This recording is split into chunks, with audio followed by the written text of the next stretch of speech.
and I'm here with Roop. Roop, can you please tell us a little bit about your startup history? Sure, Jeanine. Thanks for asking.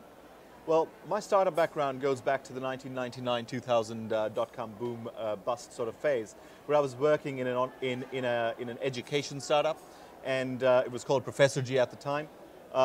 After that, I sort of came to Australia, did a bit of education, and went into a bit of consulting, worked in advertising for a little while.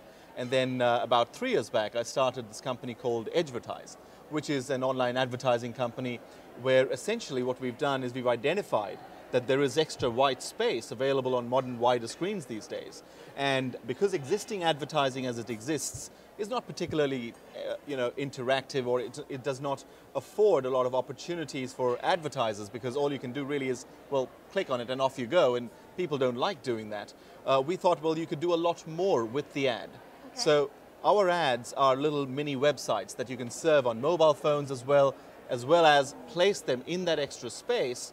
They never overlay the web page, and users can interact with the ads, watch a Twitter stream, watch a Facebook stream, watch a video, submit a form right from there without actually leaving the page. So what we're recording is pretty interesting. I mean, our interaction levels that we've recorded over the last million sort of impressions that we've served are anywhere between 20 to 30 times more than existing banner ads. Wow, that's great. So that's pretty exciting. We're pretty pumped. Are these advertisements contextual to the content on the page? They're not contextual in the traditional sense of the word. What we do is we do a whole range of targeting. We do category matching, we do geo-targeting, and we've got something really cool in this. We've built the ability for advertisers and publishers to directly link with each other using a permission-driven system called account linking.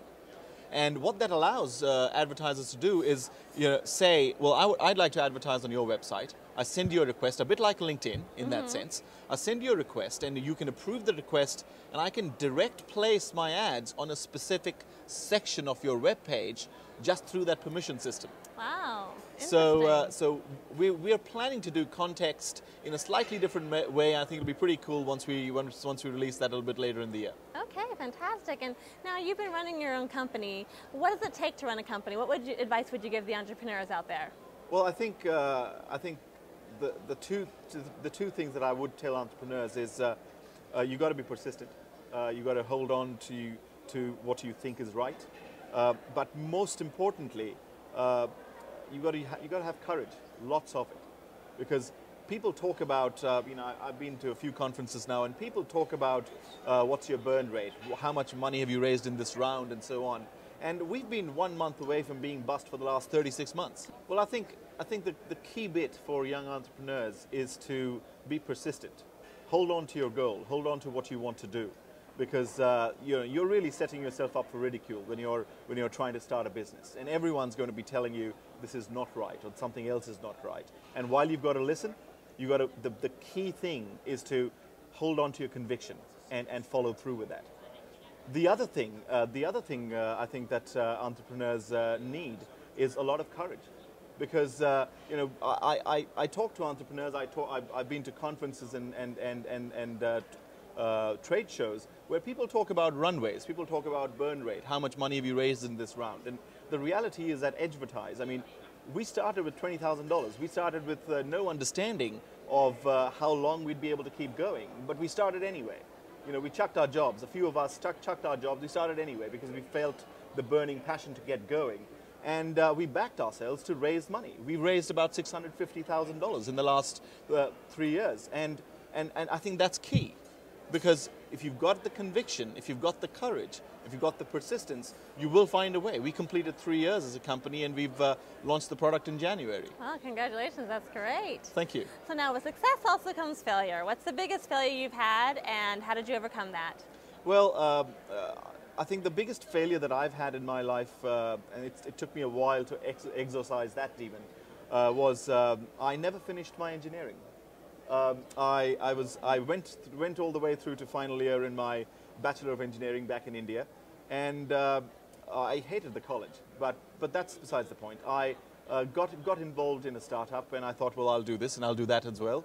And 4 years later, I realized I was still doing what I felt passionate about, And I ended up sort of not completing that, which was weird, because over time it becomes a demon that you've got to exercise, because it feels like a failure. Yeah. But I got involved in a bunch of startups. I came to Australia as well, and I did a heck of a lot of education probably to exercise that demon. But learned a lot that success, I think, is a decision. It's deciding to not stop trying. Great, and to wrap up, what inspirational story would you give to the entrepreneurs out there? And the most inspirational story I think that I can give to an entrepreneur is if you have an idea, if you have a dream to get your own company and get started, don't fluff around thinking about the negatives. Don't fluff around thinking about what may not happen, because what you have is now. You have the opportunity now to get going. And every month, every week, every fortnight that you spend doing what you want to do is more time spent learning. So get started. That's the best thing I can say. Great. Thank you so much for being here with us Thanks today. very much for your Thank you. questions, Jeanine.